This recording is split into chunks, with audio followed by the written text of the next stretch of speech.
on our social media platforms. Keep saying hi to us, contribute to our ongoing discussions, and we'll see if we'll be able to sample most of those text messages throughout this live broadcast.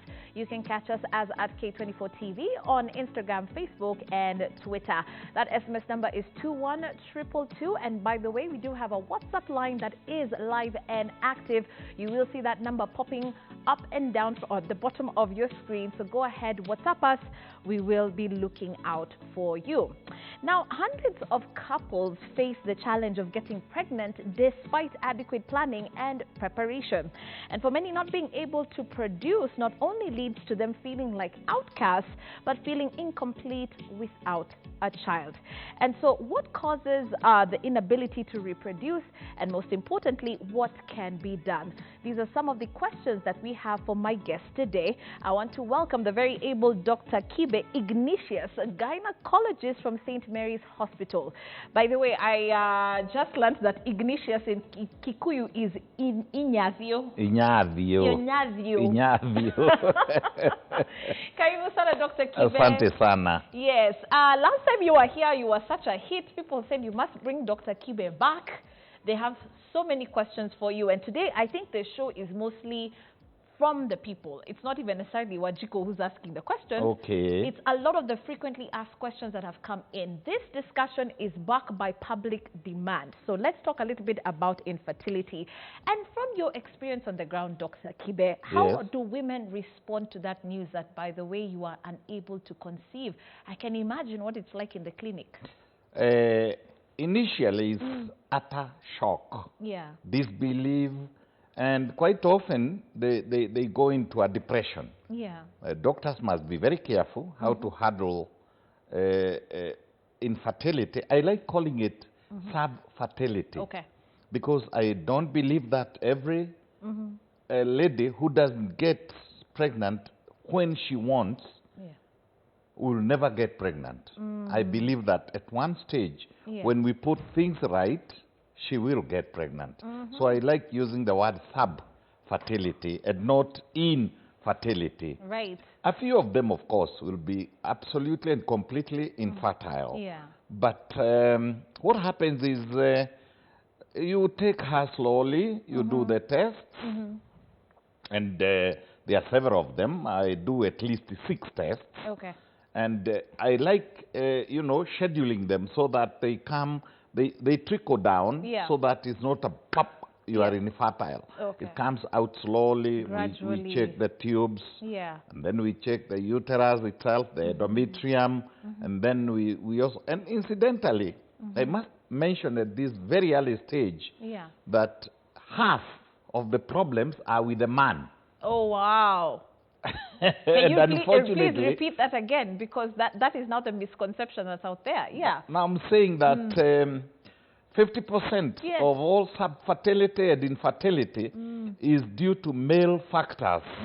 And quite often you find it's the lady who is carrying the burden. They keep telling her, go for this test, go for that test. And even when they do discussions at home or, with friends, they say, my wife does not conceive.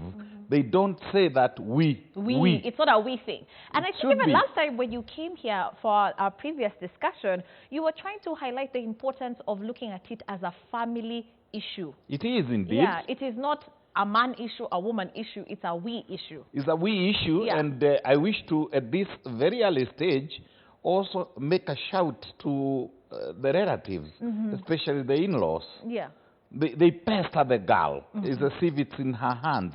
And let me also mention that sometimes you find we've done everything, she's completely normal, and still she's not conceiving, and we leave it to God. So I want to say that 15% of all couples that want to make babies and they are not, 15% are absolutely normal. And we doctors just cannot figure out what is happening.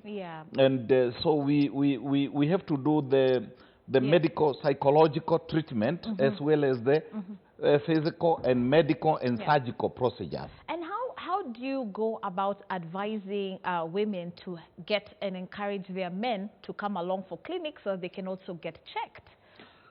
Many times it's very difficult because men have that, is it chauvinism? Is it... an ego. Ego, they are egocentric, they believe, they keep on, they will even tell the wife, or the girlfriend, but I made so-and-so pregnant. At that stage, they are willing to disclose because they want to get out of the hook. Yes. And this is not an excuse.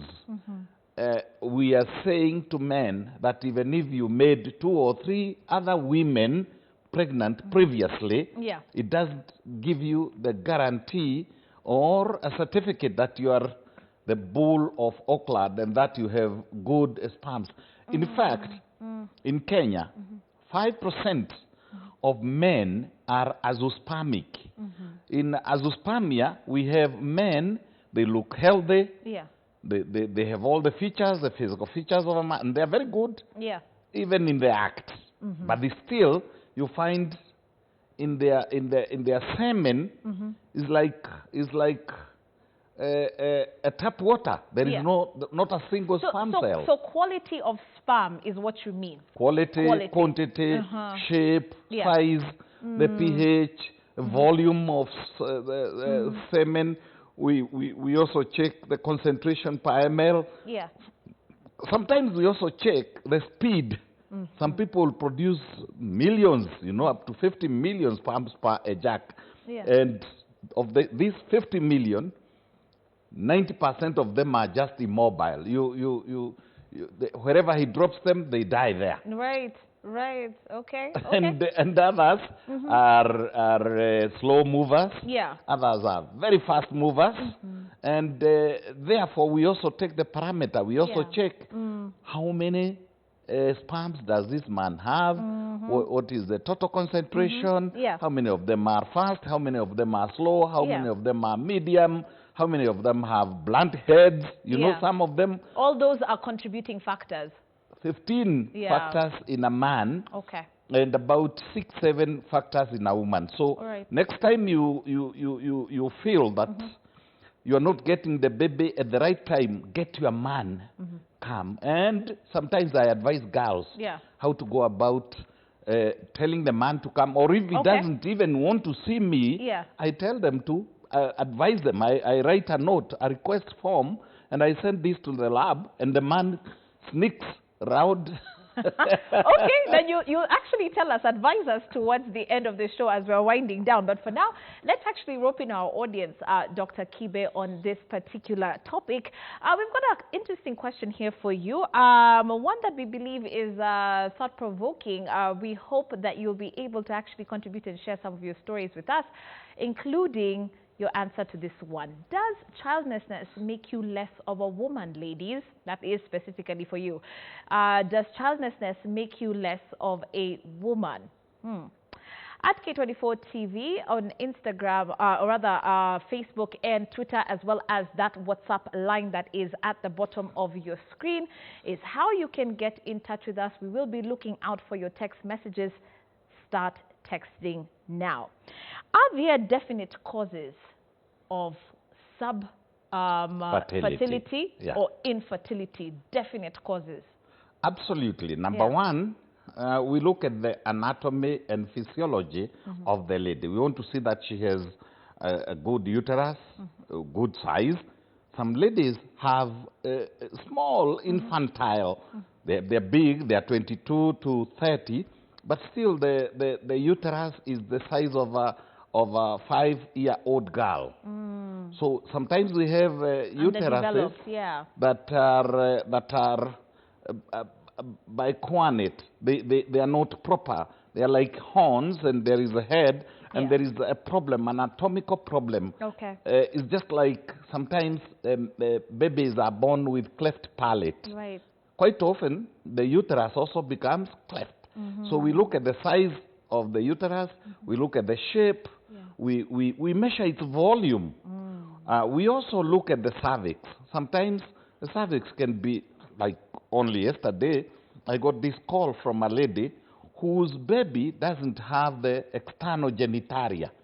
So the baby girls can be born without external genitalia. So we check also the cervix. We also look at the fallopian tubes. There is a program and there is a test that we do is called hysterosonography, where we put liquid and check whether the tubes are blocked. Because, and this I want to stress, every woman who has fall order discharge in Anuka vibaya, discharge which is fall order means there is an inflammation inside, quite often from mixed infection, could be Trichomonas vaginalis, various bacteria, Gardnereras, you know, even mixed with Candida and probably a notorious one, which is called chlamydia. So quite often it's a mixed infection, and it's all, you know, inflames, just like blisters, small blisters in the lining of the thin fallopian tube, and finally it collapses. Oh, okay. So you cannot afford to ignore that. No, there are those signs that are showing. One of the first tests is shape and size. The second test is the pathways, the road, the tunnels through which sperm will reach the egg, and the egg will also come to the sperm, so that they must meet. So we check that HSG, they call it, kawaida, and then we also check the hormones.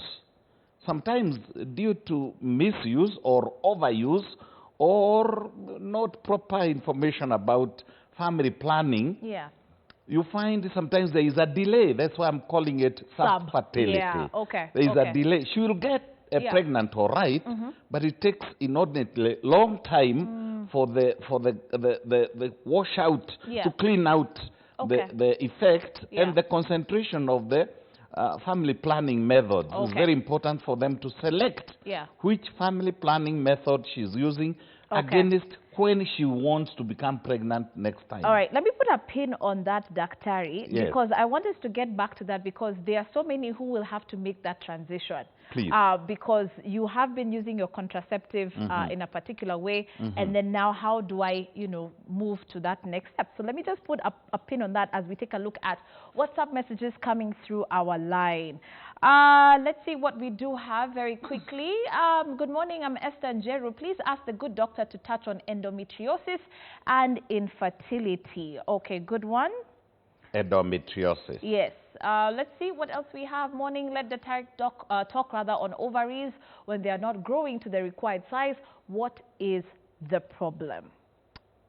Okay. So let's start off with the first one, which is someone asking actually about endometriosis and the link to infertility there. If you can touch on that.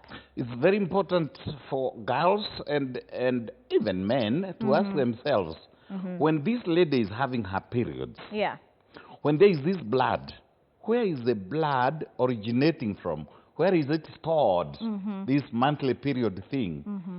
In the lining, the inner lining, just like my jacket inner lining, the inner lining of the uterus is what we call the endometrium.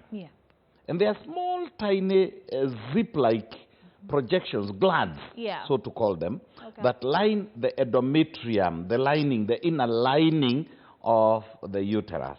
And sometimes you get various conditions that precipitate tearing off, just like a carpet, it will tear off.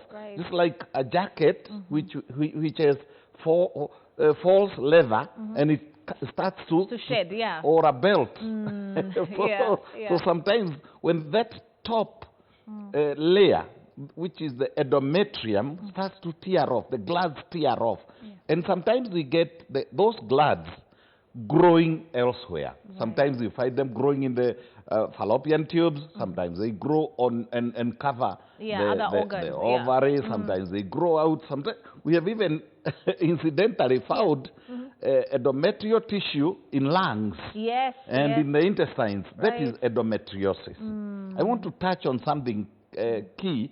A recent research between myself and London University, we found these tight jeans that our girls are wearing. They're called skinny jeans. Skinny jeans and what do you call carrots and carrots. Okay. Depends. Because they look like carrots. Okay. Sometimes they encourage endometriosis because they go right up there and tie the lower end of the reproductive system. And therefore, when she's shedding, that shedding tends to go back upwards. Oh, it sort of regurgitates upwards. And this is like blocking what you'd call a sewer line. Yeah. And the stuff goes back. Yeah, there's a backup. So we have seen that those very tight genes can contribute or increase to endometriosis. Okay. We've got Joshua on the line from Kirinyaga. Good morning, Joshua. Good morning. Hi, how are you? I'm good. Say hi to Daktari. Amesalimika. Now, I want to ask the following. Yeah. On causes of infertility in women, other than maybe ovulation problems, age, endometriosis, the unhealthy body weight, and all this. Yeah. Will the Daktari kindly expound on the causes of or the effects of repeated abortion and termination of pregnancies among the women on fertility? Yeah. Because in Kenya today, especially in our institutions of higher learning in Kenya, most of our girls have aborted. In fact, their resumes read like a graveyard.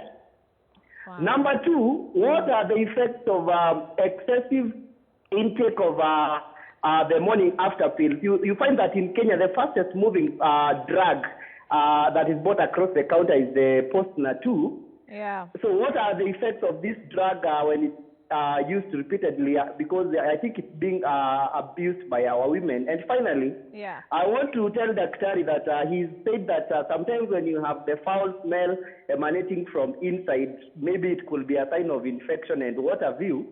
But I always like to point out that we also have people who smell when they are not sick. I think let that one not be lost. Thank you, Chico. Okay, thank you. He's brought up 3 points, but I think for purposes of this conversation, let's focus on the first two that he's brought up, which is one of those frequently asked questions that do pop up. I don't know if we wanted to take what's up, but okay, fine. As they prepare more of those text messages, before we get to Joshua, the underdeveloped ovaries was another question that came in. Is there a problem? Is it a causing factor? I don't know if that ties into what you had said earlier on. Absolutely. Yeah. We have these days, and like Joshua says, we have parents who are anxious about their daughters when they are in high school and when they are probably at college or in universities. They will start giving these children family planning pills or injections or even the permanent 6-year-old implants. And sometimes that causes the ovaries to not develop ova properly. Sometimes it is genetic. Some women are born with absolutely no ova. Sometimes it is due to disease. So there are very many. It is true that we can get, we can actually measure even the size of an ovum. We call it, when it's inside the shell, we call it a follicle. We can easily measure in millimeters the sizes of the ova. And it is true that misuse, and I'm tying this with Joshua's question, that misuse and overuse. You find somebody already has an implant. And is also swallowing a tablet. I don't know. All right, hold that thought. I understand we've got an Esther on the line. Good morning, Esther. Oh, seems like we've lost her. Yes. Okay. All right, let's take what's up very quickly, Dr. Then we get back to you. Morning, Shiko. Say hi to Doctor. I just wanted to know the safe and unsafe days of a lady. The time if I want to have a baby boy. Mary from Makweni, more or less asking, how do I go about controlling the sex or the gender of the baby? So she wants a boy. Yes. Is there a way to actually plan for that. Absolutely, yes. Really? Okay. Although it's beyond the scope of this interview, yes. but it's important to mention that we've studied the X and Y of the sperm cell. Yes. And we have found the behavior of X is completely different from the behavior of Y. Right. And therefore, we have studied the speeds, for example, of X is completely different from the speed of Y. Yes. And we have also studied the timing of intercourse and how often it should be done and in what positions and all these things. Wait. And all that's right. why Carol from Kitale is on the line. I want to hear more about that. It's beyond the scope, but it is true. Okay. All right. Okay. Carol from Kitale, good morning. Good morning, Shiko. Yes, hi. Karibu sana to the show. Thank you. Yes, question or comment? I have a question. Yeah. I got a baby last year, July. Yeah. And then I experienced my first mense in September. It missed for October and November. Then I experienced in December. Yeah. Then for January, it hasn't yet come, and then it is dark in color. There's no false smell, there's no discharge. Yeah. Just some pain. I get pain 2 weeks after the menses. Yeah. And then during the menses, it is very painful. Okay. All right. Thank you so much for that, and we'll address that. Dr. Please. Okay. So she's talking about inconsistencies with her period, and actually saying that now it's quite painful. So it was regular in the beginning. Now it's not so regular the past couple of months, and she's saying that she's experiencing so much pain. It's important for girls and women to know that childbirth and carrying the gestation, the process itself, completely destabilizes the hormones. You find gestation will bring other hormones into play, like prolactin. Yeah. And particularly for ladies who breastfeed, there is a complete disorganization of hormonal flows. Girls these days do not know that immediately after childbirth she could stay for up to a year or 1.5 years if she's breastfeeding without receiving their periods. Okay. So it is, and then the other issue is the dysmenorrhea, which is pain in the lower abdomen. Let me stress about the hormones, FSH, LH, estrogens, and progesterones coming back and organizing themselves. Is like when your car breaks down and stays for some time, and that is during the gestation and during the period of breastfeeding. So to get the gears back, sometimes some of them get stuck. Okay. So she'll probably have to see a doctor. It's very easy to do a hormonal profile. Yeah, and I think also just trying to develop that relationship with your gyna is very important, because they would get you to at least calm down and understand there's nothing alarmist about what's happening. Okay, but Pauline from Kisumu is on the line. Let's hear what she has to tell you or ask you, Dr. Good morning, Pauline. Good morning, Chico and Doc. Hi. Good morning. Yes, morning. Kwa majina naitwa Wanjiko kutoka Kisumu. Okay. Swali yangu nauliza daktari, mimi najifunguaga through CS. Ndio. Na niko na mimba ya 4. Sasa nilitaka nikijifungua nikatwe kabisa. Iko na effect gani? Oh, these days, Pauline, these days, we can go several. The current styles of CS. Yeah. And nilitaka nijue shida ya kukatwa hiyo mishipa kuna effect gani? Kuna shida gani ukishakatwa yote nijue? Okay, so repeating another CS procedure after you've already had one. So she's again, she wants to cut. She wants vasectomies or whatever. No, she wants to go for another CS. Is it safe, considering how she already had a previous one? Absolutely. There is nothing wrong. That's what I was driving at. I was going to say the current today's sutures. Yes. And hizi kanda za kuchona those things are so much developed, they are absorbable sutures, and they quite agree. Incidentally, they are made from the intestines of sheep, goats.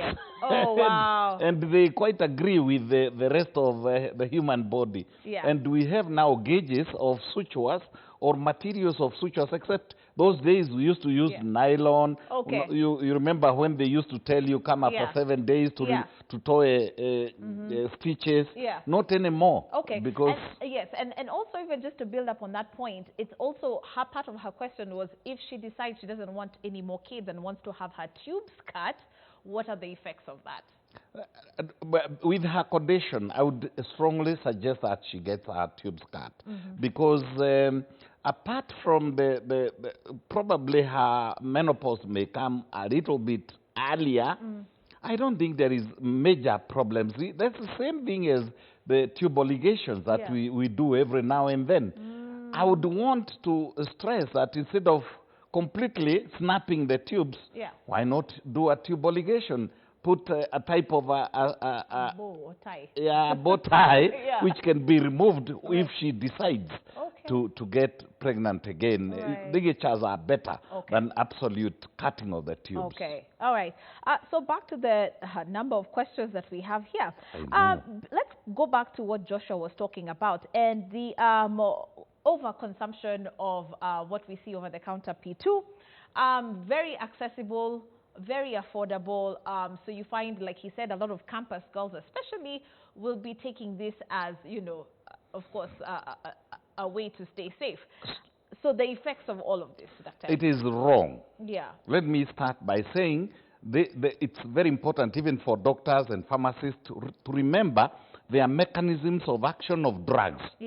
How is this levonorgestrel? High concentrations of levonorgestrel, or they are usually like developed from progesterone, and quite often they are mixed. And you find one tablet, for example, of what you call the morning after, contains about 60 tablets of family planning, the ordinary ones. So you are overdosing on levonorgestrel, and you're completely, again, disorganizing the body.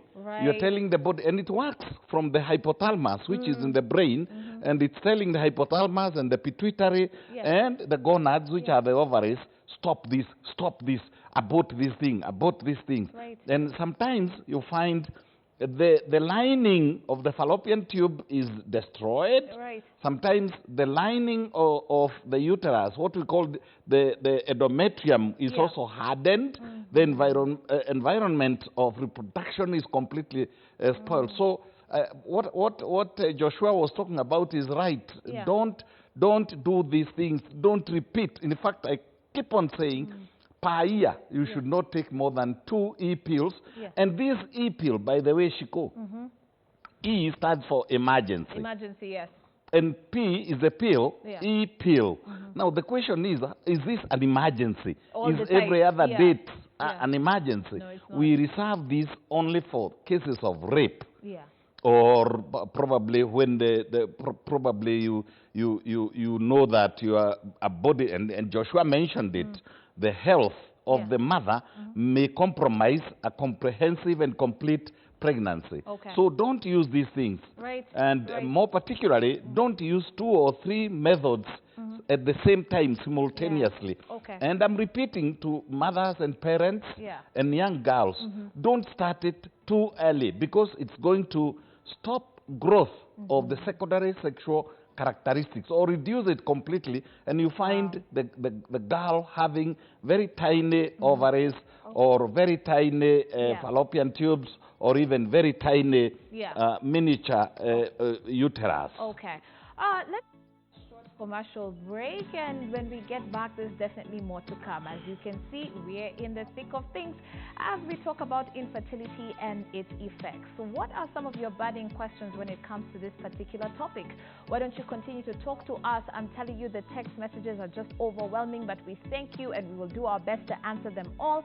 Remember that WhatsApp number is at the bottom of your screen, and of course, if you'd like to call in, we'd still love to hear your voice as we talk to Dr. Kibe this morning gynecologist from St. Mary's Hospital. Keep it K24.